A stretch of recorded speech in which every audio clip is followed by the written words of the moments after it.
नमस्कार मंडळी आनंदी या मालिकेचा आजचा भाग खूप इंटरेस्टिंग आणि खूपच भारी दाखवला आहे. मंडळी मालिकेमध्ये आता खूप मोठा असा ट्विस्ट आलेला आहे आणि मालिका आता एका जबरदस्त वळणावर आली आहे. मंडळी ह्या विद्यार्थ्याचा खरा चेहरा आता पृथ्वीच्या समोर येणार आहे. मंडळी ज्या क्षणी आता पोलिसांनी त्या जे गुंड आहेत त्यांचं स्केच मागवलं आहे आणि त्या गुंड्यांना पृथ्वीने बघितलेलं असतं आणि पृथ्वी आता ज्या वेळेला ते स्केच काढत असतो आणि पोलीस स्टेशनमध्ये जात असतो ना, त्याच वेळेला आता ह्या पृथ्वीने त्या गुंड्यांना पकडलं आहे. आणि मंडळी त्या क्षणी आता विद्याधरचं नाव घेत त्या गुंडांनी खूप मोठा असा खुलासा केलाय.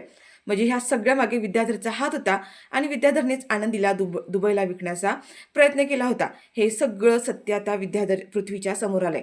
आणि मंडळी आता पृथ्वीला ज्या क्षणी कळतं की हे सगळ्या मागे आपला काकाच आहे, तेव्हा या विद्याधरने पृथ्वीच्याच डोक्यामध्ये काठी घातली आहे आणि त्याला मारण्याचा प्रयत्न केलाय. पण या सगळ्या गोष्टींचा खुलासा करत युगंधरने स्वतः या विद्याधरला खूप मोठा धनका दिलाय आणि विद्याधरनेच हे सगळं कृत्य केलं होतं. हे सगळं आता काही सगळ्यांच्या समोर आलंय. आता हे नेमकं सगळं कसं घडलंय, काय घडलंय, सगळं काही सविस्तर बघूया. पण त्याआधी तुम्ही आपल्या चॅनलवर नवीन असाल, चॅनलला अजूनही सबस्क्राईब केलं नसेल तर चॅनल आता सबस्क्राईब करून घ्या. म्हणजेच मालिकांचे असेच येणारे रोजचे नवीन व्हिडिओज, नवीन अपडेट सगळ्यात आधी तुम्हाला आपल्या चॅनलवर पाहायला मिळतील. आणि हो, सोबत व्हिडिओला लाईक करायला सुद्धा विसरू नका. तर मंडळी आता इकडे दाखवलंय की आनंदी अजूनही शुद्धीवर आलेली नाहीये. तिला शुद्धीवर आणण्यासाठी आता आरती आणि मालक साहेबांचे प्रयत्न सुरू असतात. मालक साहेब आनंदीला म्हणतात की आनंदी, तोंड उघड, अगं किती डिहायड्रेशन झालंय, काहीच खाल्लं पिल्लं नाहीयेस, उघड हे पाणी पी. पण आनंदी अजूनही बेशुद्धच असते. मालक साहेब तरी सुद्धा तिला पाणी पाजण्याचा प्रयत्न करतात, जेणेकरून तिच्या तोंडात पाणी गेलं तर ती शुद्धीवर तरी येईल. तर मंडळी आता हे चमच्याने तिच्या तोंडात पाणी टाकत असताना आनंदीच्या तोंडात आता म्हणजे तिला जोराचा असा ठसका येतो आणि ते तोंडातलं पाणी सगळं आहे ना मालक साहेबांच्या कुर्त्यावरती सांडतं.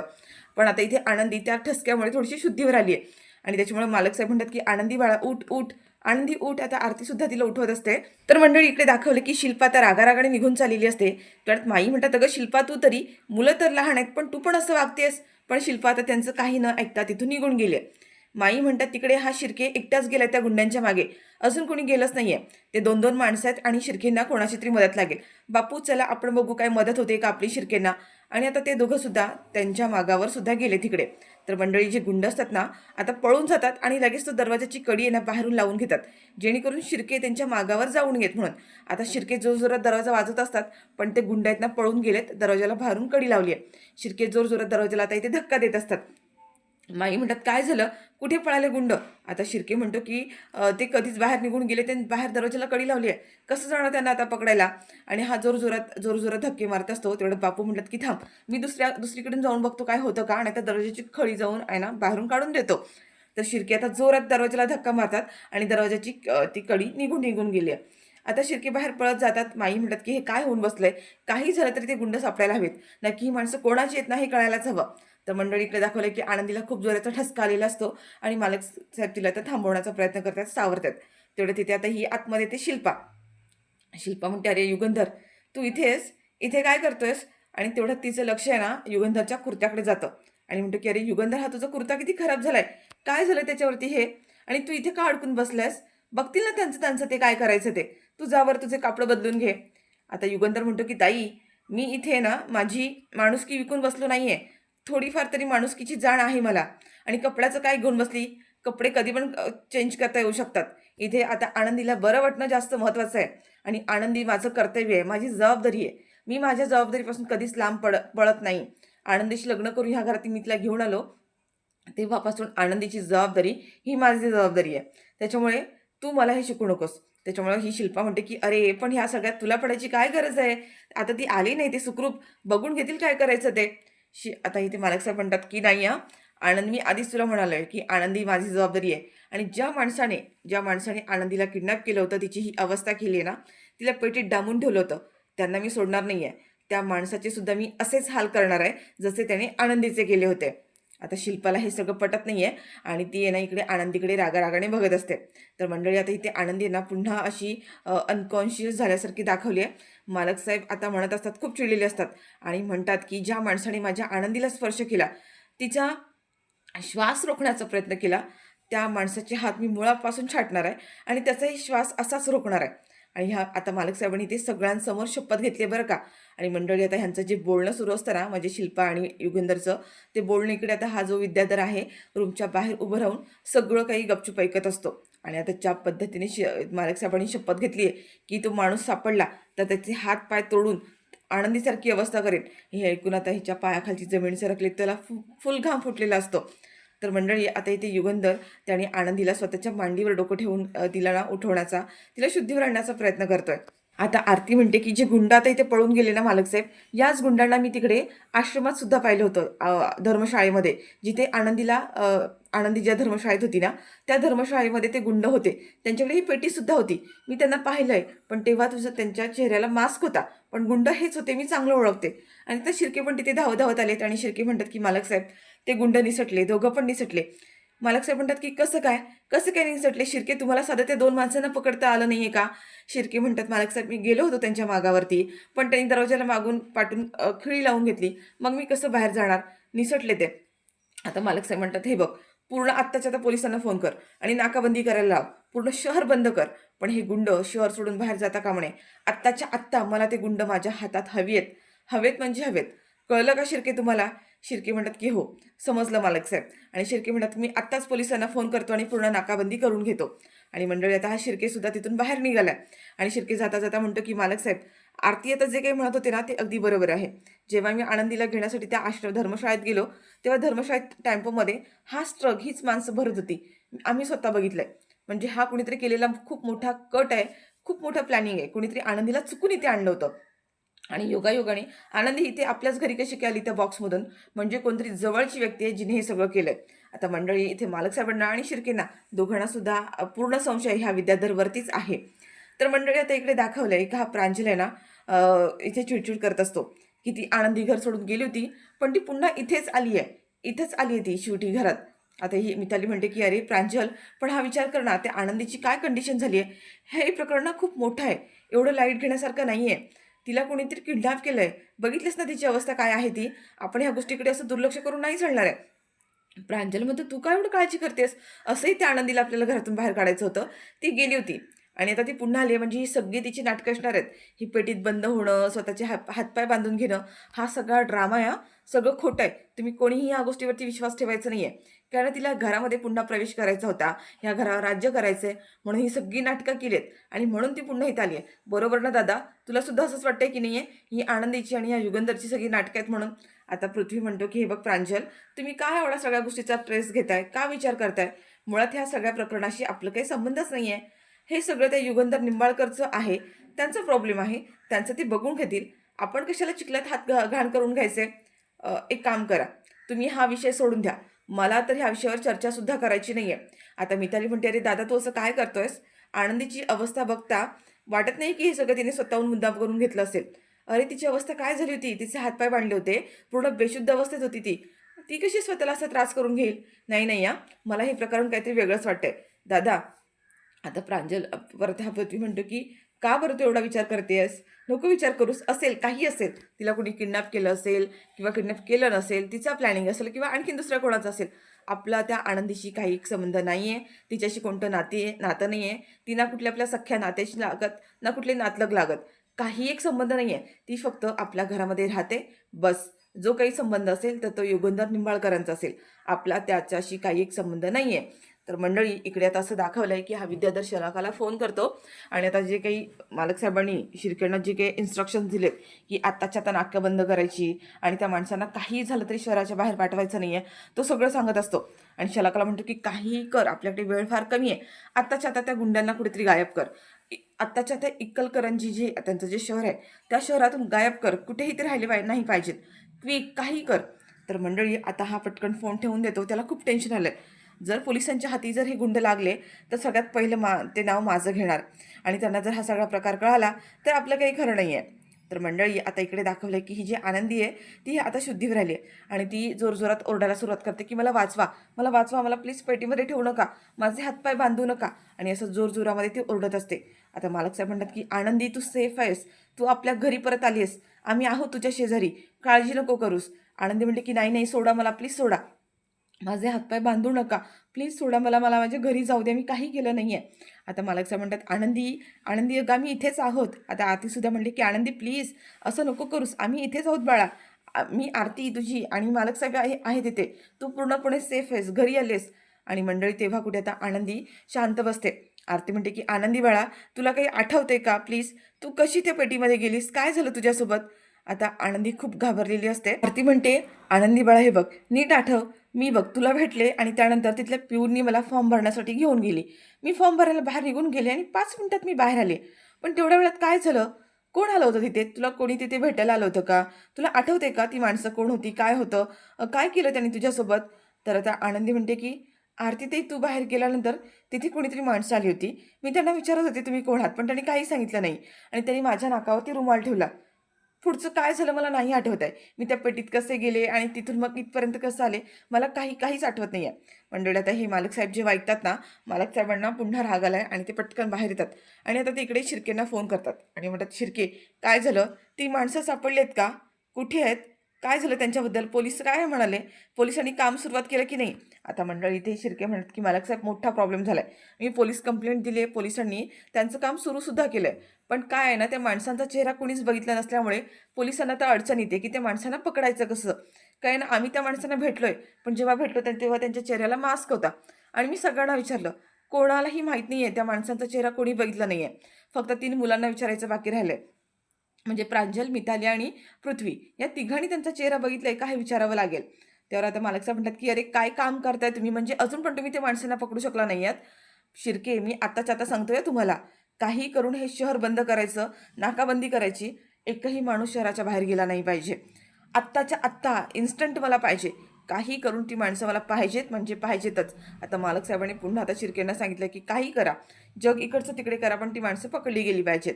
तर मंडळी आता शिर्के पुन्हा इकडे रूममध्ये आलेत आणि माई बापू म्हणतात, आले तिथे आणि म्हणतात की काय झालं? आनंदी शुद्धीवर आली आहे का? बरी आहे का?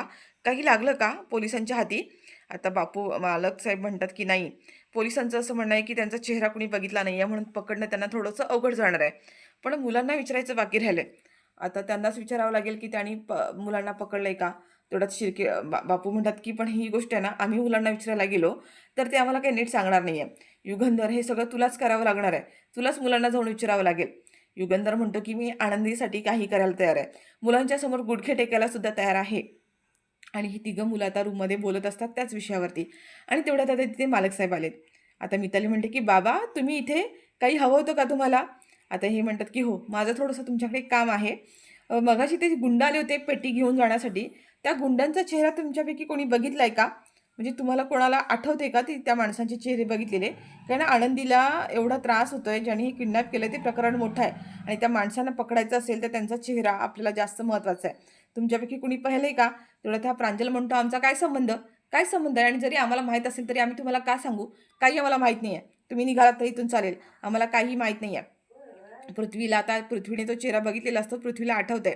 तेवढ्यात आता हे म्हणतात की मी तुला विचारत नाही आहे, मी पृथ्वीला विचारतोय. पृथ्वी, मला तुझी ह्या सगळ्या प्रकरणामध्ये मदत हवी आहे, मदत लागणार आहे. कारण आनंदीवर खूप मोठा अन्याय झाला आहे आणि त्यासाठी मला तुझी मदत लागणार आहे. तू मदत करणार आहेस का? आता हा पृथ्वी अजून पण काहीच बोलला नाही आहे. प्रांजल पुन्हा त्यांना म्हणतो मालक साहेबांना की तुम्हाला सांगितलं ना, आम्हाला कोणाला काही मदत करायची नाही आहे. मुळात आमचा ह्या सगळ्या प्रकरणाशी काहीच हात नाही आहे आणि ह्या प्रकरणाशी काही संबंध नाही आहे आणि मुळात आम्हाला ह्या प्रकरणामध्ये पडायचंही नाही आहे. आम्हाला ह्या घाणीमध्ये स्वतःचे हात घाण करून घ्यायचे नाही आहेत. आता मालक साहेब पुन्हा चिडतात आणि म्हणतात की मी तुझ्याशी बोलत नाही आहे, मी पृथ्वीशी बोलतोय, मला त्याच्या तोंडून ऐकायचं आहे. आणि मंडळी यांचं जे सगळं बोलणं आहे, हा विद्याधर बाहेर येऊन थांबलाय आणि त्यांचं सगळं बोलणं बाहेरून ऐकतोय. आता मालक साहेब म्हणतात की पृथ्वी, तू त्या माणसाचा चेहरा बघितलायस का? मी तुला विचारतोय. तेवढ्यात पृथ्वी म्हणतो की हो, मी त्या एका माणसाचा चेहरा अगदी नीट बघितलाय. दोघांनाही बघितलंय, पण एकाचा चेहरा काही मला फारसा आठवत नाहीये. पण एकाला मी अगदी व्यवस्थित बघितलंय. मी त्याचा चेहरा ओळखू शकतो. त्यावर आता मालक साहेब म्हणतात, मग त्यासाठी तुला पोलीस स्टेशनमध्ये यावं लागेल आणि तसं स्टेटमेंट द्यावं लागेल आणि त्याचं थोडंसं वर्णनसुद्धा करावं लागेल. येशील का पोलीस स्टेशनमध्ये? आता हा विद्याधर मागून ऐकत असताना त्याच्या चेहऱ्यावरचा रंग फिका पडलाय जेव्हा पृथ्वीने हे सांगितलंय की त्याने त्याचा चेहरा बघितलाय आणि पृथ्वी तयार झालाय. तो म्हणतो की हो, म्हणजे मी तुम्हाला मदत करावी म्हणून नाही, तर एका स्त्रीवर अन्याय झालाय आणि त्या स्त्रीला मदत व्हावी म्हणून म्हणून मी हे सगळं करतोय. कारण ह्या सगळ्यामागे कोण आहे हे आपल्याला कळायला तर हवंच. आता प्रांजल म्हणतो की अरे दादा, काय बोलतोस तू? आता थोड्या वेळापूर्वी तर म्हणत होतास ना की आपल्या ह्या प्रकरणाशी काही संबंध नाही आहे, आपण ह्यामध्ये कोणी इंटरफेअर करायचं नाही आहे, आपण आपले हातघाण करून घ्यायचे नाही आहेत. मग आता आता तू काय करतोयस? या माणसाला मदत करायची काय गरज आहे तुला? मला दादा तुझ्याकडून ही अपेक्षा नव्हती. आता पृथ्वी म्हणतो की हे बघ प्रांजल, मी कोणालाही मदत करत नाही ना, मी या निंबाळकरांना मदत करत आहे ना त्या आनंदीला. पण आपल्यावर आपल्या आईचे संस्कार आहेत आणि आपल्या आईने काय शिकवलं आहे, एखाद्या स्त्रीवर अन्याय होत असेल तर तिथे मदत करायला हवी आहे. आणि म्हणून मी माझं कर्तव्य निभावतोय, मी माझे संस्कार जपतोय, माझ्या आईचे संस्कार जपतोय. आणि मी जर आता ही गोष्ट केली नाही तर माझ्या आईच्या संस्कारांचा अपमान होईल आणि म्हणून मी ही मदत करतोय. नाहीतर मला ह्या निंबाळकरांना अशी कोणती मदत करायची नव्हती. पण तरी हा म्हणत असतो, की तरीही दादा मला ही गोष्टी पटतच नाहीये. आपलं ठरलं होतं ना, की ह्या लोकांना काही मदत करायची नाहीये. तरी तू सगळं हे का करतोयस? नाहीये दादा. पृथ्वी म्हणतो, प्रांजल प्लीज शांत हो." आणि आता हा निंबाळकरांच्या समोर येतो आणि म्हणतो, की "मी ह्या गोष्टीसाठी तयार आहे. कुठे स्टेटमेंट द्यायचंय? काय सांगायचंय?" त्यावर आता मालक साहेब म्हणतात, की "तुला पोलीस स्टेशनमध्ये यावं लागेल. पोलीस स्टेशनमध्ये येऊन तुला तिथे नोंदणी करावी लागेल. त्या पोलिसांना वर्णन करावं लागेल." पृथ्वी म्हणतो, की "बरं ठीक आहे, मी येतो." आता हा प्रांजल परत म्हणतो, की "दादा काय यार सगळं? मला हे पटतच नाहीये." आणि ह्या तिघांमध्ये आता पुन्हा थोडासा वाद दाखवलाय, की "दादा ही गोष्ट मला पटत नाहीये." आणि ही म्हणते, की म्हणजे जी मिताली आहे म्हणते, की "अरे दादाचं बरोबर आहे. त्यांनी योग्य निर्णय घेतलाय." आणि तेवढ्यात हाताही विद्याधर महाराज आतमध्ये येतात आणि पुन्हा एकदा त्या पृथ्वीचे कान भरण्याचा प्रयत्न करतो आणि म्हणतो, की "वा! वा पृथ्वी वा! मला म्हणूनच तुझा जास्त अभिमान वाटतो. मला खूप गर्व आहे मी तुझा काका असल्याचा. काय काम करतोय तू? म्हणजे बघ त्या आनंदीने तुला एवढा त्रास दिलाय. ह्या मालक साहेबांनी एवढा तुला त्रास दिला. तुझ्याशी खोटं बोलली. सख्खी पोरं असताना अगदी सावत्र पोरांसारखं वागवलं. ह्या घरात तुम्हाला त्रास नको म्हणून शिक्षणाला तिकडे पुण्याला पाठवलं एका साईडला. आणि ह्या अशा बापाला तू अजूनही त्याच्याबद्दल तुझ्या मनात आदर आहे, त्याच्याबद्दल प्रेम आहे आणि तू त्याला आता ही मदत करायला निघालायस. खरंच मला तुझा अभिमान वाटतो, गर्व वाटतो मला."